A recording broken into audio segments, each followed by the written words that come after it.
Estamos de volta para a classificação dos atos quanto à precariedade. Na tela comigo, que é essa classificação quanto à precariedade. Aqui é o seguinte, no tocante à precariedade, os atos são, primeiro, atos precários. Muita atenção, é muito comum você encontrar por aí alunos, candidatos a concurso dizendo assim, ó, precários são aqueles atos que podem ser desfeitos a qualquer tempo.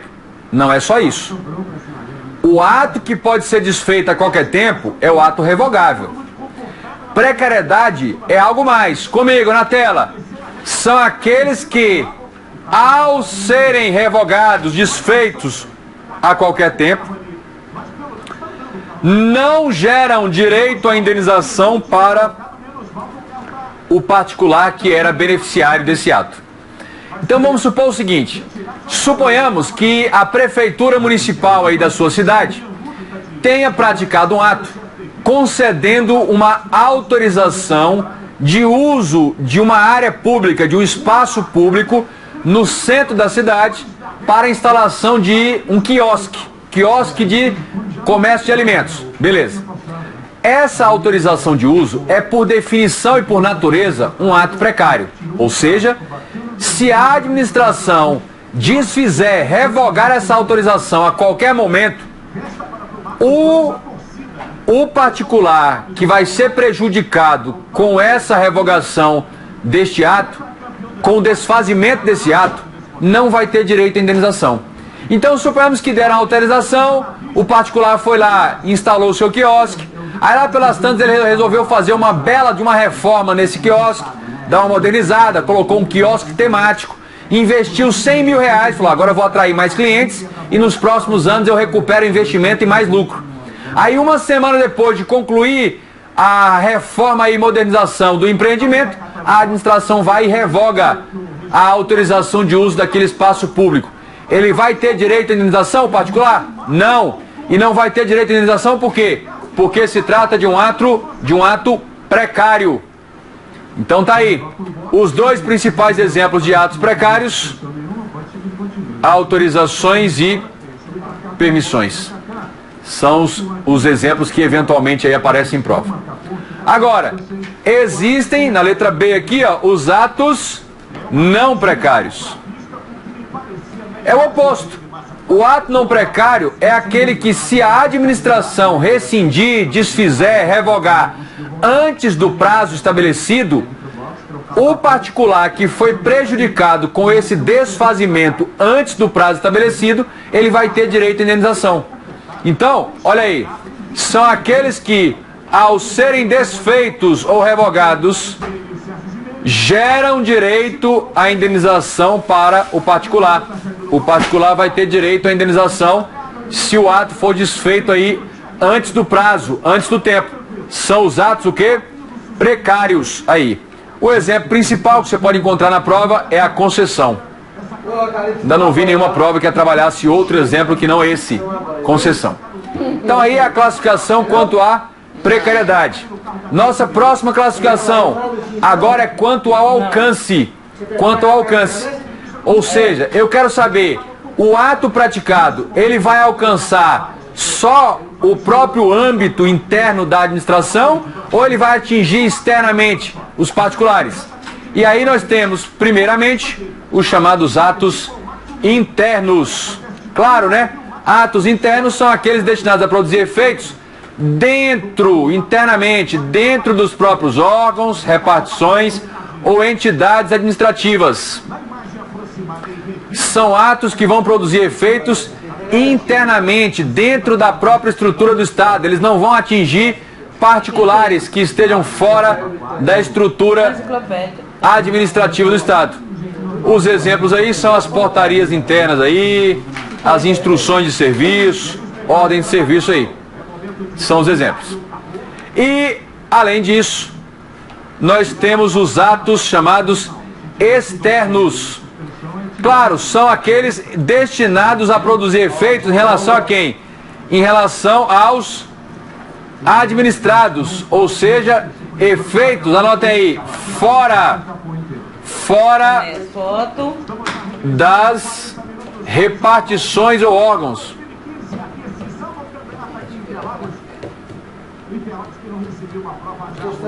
Fora da estrutura interna da administração. Fora da estrutura interna da administração. E cuidado, o ato de efeito externo, ele pode ter um efeito externo coletivo para uma coletividade indeterminada, mas pode ser um efeito externo individual, é o caso da multa, vai atingir uma pessoa especificamente. Então, nós temos aqui como exemplos ali, a multa, a desapropriação, a apreensão de mercadoria, são aí exemplos de atos externos, o alcance dele vai ser um alcance externo. Muito bem. E o nosso último critério de classificação, apesar de ser o último, não é menos importante, talvez seja um dos mais importantes e mais cobrados em prova. Uma atenção especial a esse último critério. Quanto à formação, mas alguns podem chamar também quanto à manifestação. Manifestação. Vem até com gravador, né? De vontade para formar o ato. Manifestação de vontade aí para formar o ato. Muito bem. Por esse critério aí, nós temos 3 tipos de atos. Primeiro, chamados atos simples. Os atos simples, gente, eles são predominantes no direito brasileiro. Predominantes. Predominantes aí no direito brasileiro. Os atos simples são predominantes aí no nosso direito brasileiro. Vamos apagar aqui. São predominantes, anota aí. Os atos simples são predominantes no direito brasileiro. Predominantes.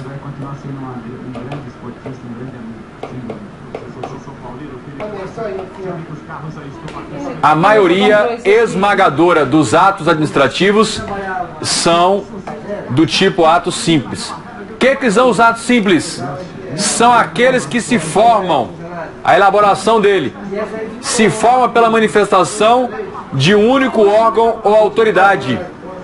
Atos que se formam pela manifestação aí de um único órgão ou autoridade.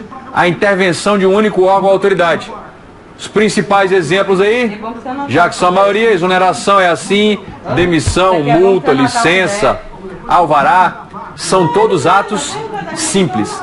Muito bem. Agora, no tocante aos atos complexos e compostos, nós vamos estudá-los comparativamente. Esses é o que podem apresentar alguma dificuldade em prova. E aí, eu quero a sua atenção para dizer o seguinte. Eu não consigo, eu não tenho habilidade de professor para fazer você entender e acertar na prova ao mesmo tempo. Consigo fazer só uma coisa ou só outra. Eu não tenho essa habilidade, não sou o professor indicado para essa habilidade para fazer você entender e acertar. Mas eu consigo fazer você acertar 100% das vezes. Você pode testar, entra aí num site de questões e testa depois que eu te explicar. Pode testar. De várias bancas, eu consigo fazer você acertar 100% das vezes. Mas você vai ter que contar com a compreensão de não querer entender. Não pergunta por quê, não queira saber, só vai lá e faz o que eu vou te mostrar aqui e me convida para o churrasco de posse. Tudo bem? Então já estou sendo bem claro com você. Eu não consigo fazer você entender e acertar ao mesmo tempo. Vou gerar uma confusão na sua cabeça. Agora, só acertar, vem comigo que é sucesso. A gente pode ir depois até valendo dinheiro com os outros candidatos aí. Beleza? Então comigo aqui. Atos complexos e atos compostos. Professor, de onde você tirou isso aí? Eu inventei da minha cabeça. Nenhum livro vai estar igual isso aí. Ah, mas é porque eu li num livro aqui. Pode ficar com o livro, não precisa ficar comigo não. Bacana? Eu inventei esse sistema aí para acertar nas provas. Fui analisando a maneira como se cobre em provas, várias questões, há vários anos aí, e desenvolver esse jeito aí. Não sei se é certo ou errado, sei que acerta a prova. Sei que acerta lá. Bacana? Se eu for fazer uma prova, eu faço e uso isso aqui. Dá certo lá. Tudo bem. Beleza. Atos complexos, comigo. Conceito. Vai apenas dar conceito. o dela lá, porque ter condições de ler. Atos complexos são aqueles que se formam ou se aperfeiçoam pela manifestação de um único órgão. São aqueles que se formam, se aperfeiçoam pela manifestação de um único órgão. Tá aí. Se a sua prova falar que o ato se forma, se aperfeiçoa, resulta da manifestação, da intervenção de um único órgão, língua portuguesa. De mais de um órgão, aliás, não um único órgão, corrija aí, de mais de um órgão. Mais de um órgão, não é um único órgão. Tá viajando aqui, ó. Mais de um órgão. Se ele se forma pela manifestação de mais de um órgão, complexo. Agora, olha o composto. São aqueles que se formam ou se aperfeiçoam pela manifestação de mais de um órgão. Olha aqui, ó, mais de um órgão. Sendo que existe um ato ou vontade principal, olha aqui, e a outro ato instrumental. Comigo. Tranquilidade. Se a sua questão de prova disser o ato resulta, se forma pela manifestação de mais de um, dois ou mais de um órgão, ponto. Falou que o ato resulta, se forma, se aperfeiçoa pela manifestação de mais de um órgão, ponto. Não falou principal, não falou instrumental, você fecha os olhos e vai lá e marca complexo. E me chama para o churrasco de posse. Agora, se a questão de prova falar que o ato se forma, se aperfeiçoa, que o ato resultou da manifestação, da intervenção de mais de um órgão, e ele fala que existe uma relação de principal e instrumental, falou que o ato resulta da manifestação de mais de um órgão, sendo uma principal, outra instrumental, falou principal, falou instrumental, você vai lá e marca composto e me chama para o churrasco de posse. Não pergunta por quê, não queira saber, só identifica isso na prova e vai lá e marca. É tranquilidade, pode testar, pega as questões anteriores, entra num site, filtra lá por atos e faça para você ver. Vai dar certo, vai dar certo. 70% das vezes que se aparece em prova, aparece no conceito, só no conceito, do jeito que tá aí. É impossível errar, só se você não lembrar, ou se ficar doidão na hora da prova. Depois que você... Formado por mais de um órgão, ponto, complexo. Formado por mais de um órgão, sendo principal e instrumental, composto, ponto. 70% das vezes que só aparece em prova, aparece só no conceito, como está aí, e você marca sem nenhum esforço, na tranquilidade, sem saber de nada, sem entender nada, acerta a gabarita e vamos para o churrasco de posse. Agora, 30% das vezes, ele cobra exemplo de cada um deles. Para nossa sorte, os examinadores, ao longo do tempo aí, eles aprenderam a cobrar só 2 exemplos de cada lado. Beleza. Então, nos complexos, comigo. Exemplos aí de complexos. Exemplo de complexos. Primeiro exemplo, letra A. Primeiro exemplo, letra A. É quando ele fala de um ato de admissão. O ato que vai admitir um servidor, ou ato de aposentadoria, ou admissão de uma pessoa no serviço público, ou aposentadoria de alguém no serviço público, exceto se essa admissão ou aposentadoria for de cargo em comissão.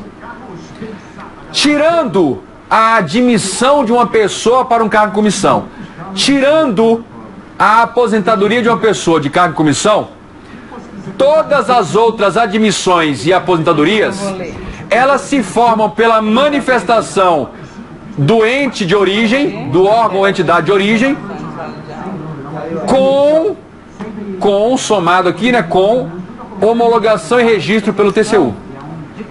Então vai ser assim, olha. Em se tratando da área federal, a mesma lógica vale para estadual, distrital e municipal. Mas na área federal, suponhamos que você foi aprovado e nomeado para o cargo de analista da Câmara dos Deputados. Nomeação, posse, mais exercício. Isso vai completar a sua admissão no órgão Câmara dos Deputados. esse ato de admissão já está plenamente pronto, acabado? Já existe? Já está perfeito, acabado? Não. Ainda falta um pedaço. Só que esse outro pedaço, essa outra intervenção para formar plenamente o ato, não vai ser praticado pela Câmara dos Deputados. Ela vai juntar toda essa documentação, essa papelada, e vai encaminhar lá ao Tribunal de Contas, que vai instaurar um procedimento administrativo para verificar os requisitos todos, homologar, se tiver tudo de acordo, e registrar a sua admissão. Então, vai ter manifestação do órgão Câmara e depois manifestação do órgão TCU. O órgão de origem mais o TCU para homologar e registrar.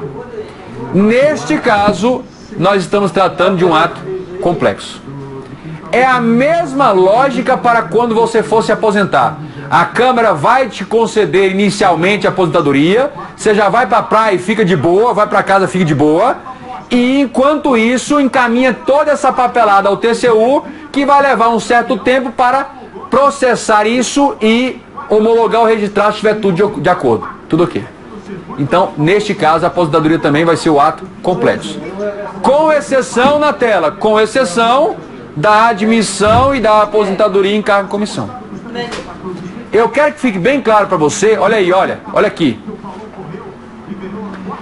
Esses dois atos, admissão e aposentadoria, são considerados atos complexos, não é considerado ato complexo, inclusive pela própria jurisprudência do TCU, do STJ e do STF.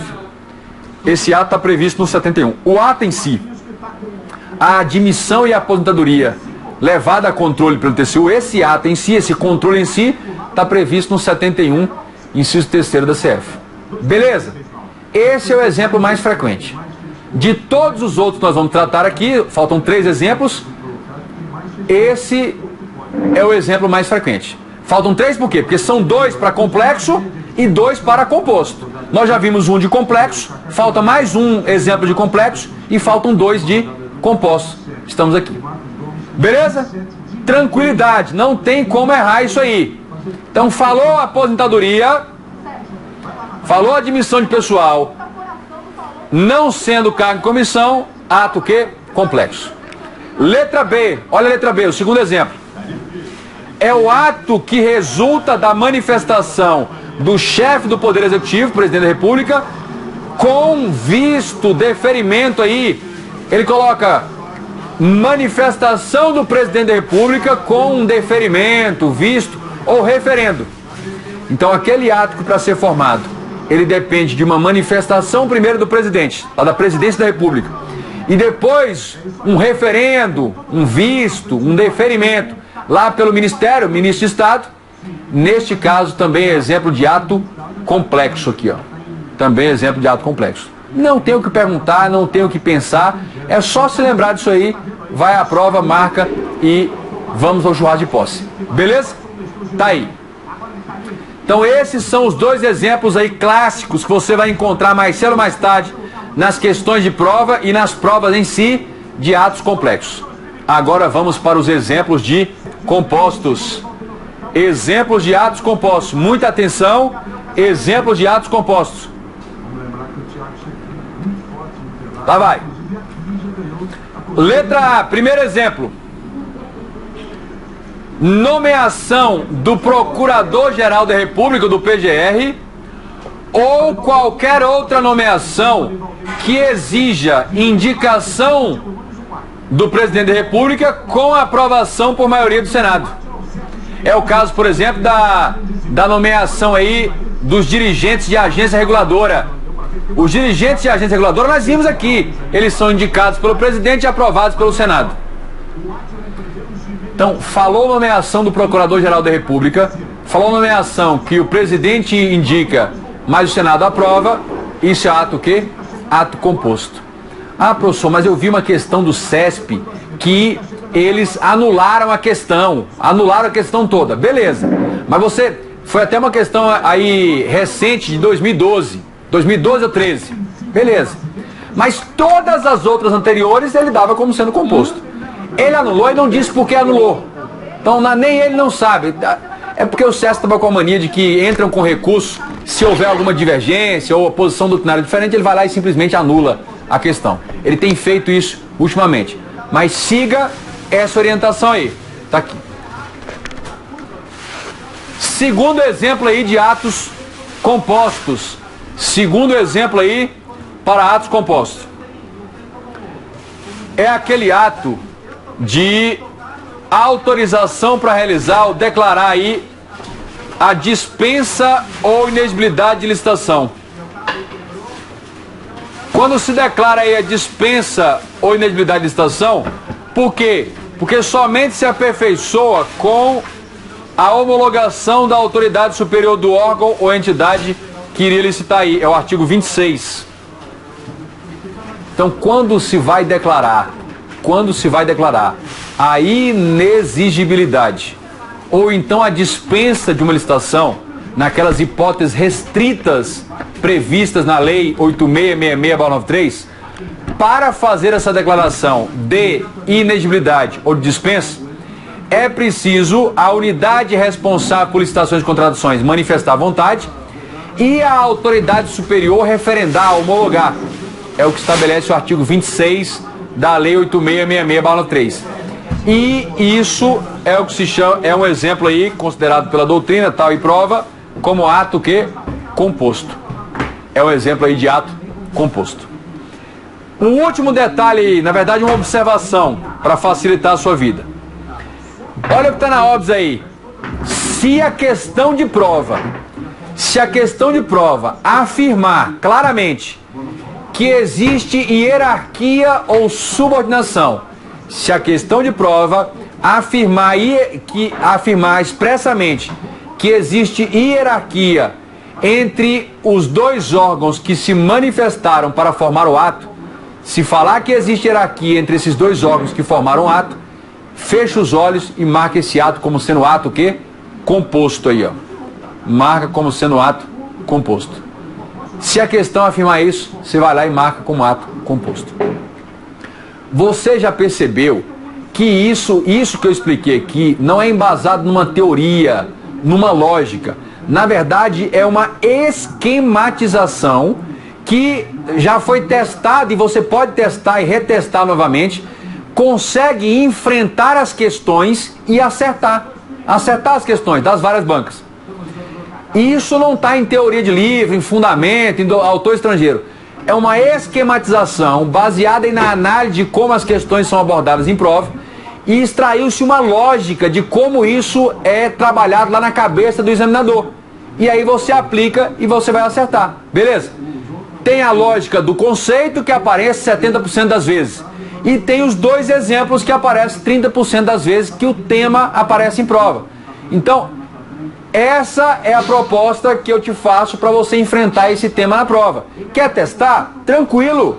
Entra lá no site de questões e teste o máximo que você puder. Quanto mais você testar e conseguir acertar com o esquema, mais confiança você vai ter. Eu já tenho confiança, mas você testa e adquire essa confiança também. Testa lá. É só você testar. Beleza? Então tá aí a estruturação, a esquematização do tema para resolver. Ah, professor, mas você pode chamar do que quiser, não me importa. Pode chamar de macete, de mágica, de fórmula mágica do inferno. Pode chamar do que você quiser. Para mim, se você acertar a questão na prova, já tá ótimo. E se me convidar para o churrasco de posse, eu vou até por Iapoca e Chuí. Beleza, o negócio é a sua posse e eu lá no seu churrascão. Tranquilo aqui? Beleza. Então, essa é a estruturação. Mas não deixe de testar. Pega as questões anteriores, testa, que aí você vai ver a aplicação dessa coisa maluca aí que a gente vai utilizar nas provas de concurso. Agora, claro, cuidado. Ah, eu estou estudando pelo livro tal, ele fala diferente. Beleza, não tem problema, usa o livro. Só estou dizendo para você que isso aqui não vai estar bem de acordo com... Eu tenho vários livros em casa também, quase todos, e ganho das livrarias. Mas eu usei uma metodologia diferente aí e eu estou te propondo isso. Testa lá e vê se isso vai te ajudar de alguma forma. Eu acho que vai ajudar muito. Beleza? Tranquilo. Então aí está nossa última classificação aí sobre atos administrativos. O próximo assunto agora que nós vamos trabalhar é o assunto das espécies ou modalidades de atos administrativos. Espécies ou modalidades de atos administrativos. Mas esse será um tema para o nosso próximo bloco. Então nós já retornamos para tratar das modalidades ou espécies de atos administrativos. Não saia daí.